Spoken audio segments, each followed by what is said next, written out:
Mayo 4, 2026 ang adlaw nga gialokar alang sa release of Tabok Educational Assistance para sa 1st District sa probinsya sa Bukidnon. Gipahigayon ang release sa Tabok Educational Assistance Program sa Provincial Government of Bukidnon sa duha ka mga lungsod sa Libona ug Talakag nga nagtabang sa kapin 400 ka mga estudyante nga nagpadayon sa ilang pagskwela diin kadaghanan mga graduating students. Bali ang ato ang mga schools na atong ginaservan karon is from District 1 na schools, ang Talakag, Baungon ug from Libuna.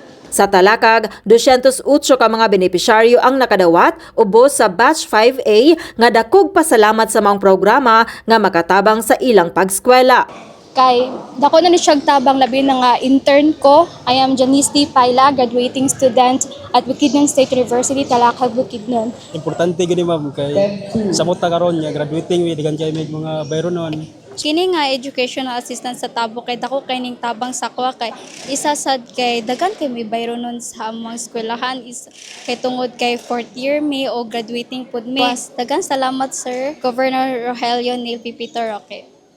Sumala sa mga estudyante ang maong assistance, usa ka kahupayan sa ilang ginikanan nga nagapaningkamot aron matabangan ang ilang edukasyon.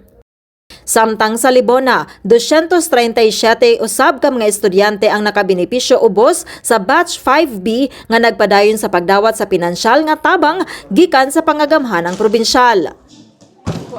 Salamat kaayo sa nag-facilitate ani nga program o kuan gid siya makatabang gid siya sa amo ang pag-eskwela, makakuan siya sa mga bayronon. Ay makatabang ang Tabok ma'am tungod kay ma-sustain bitaw niya akong pangailangan bitaw ma'am sa sama sa research ma'am Apil sa kan kana sa mga samot sa mga graduating nga student.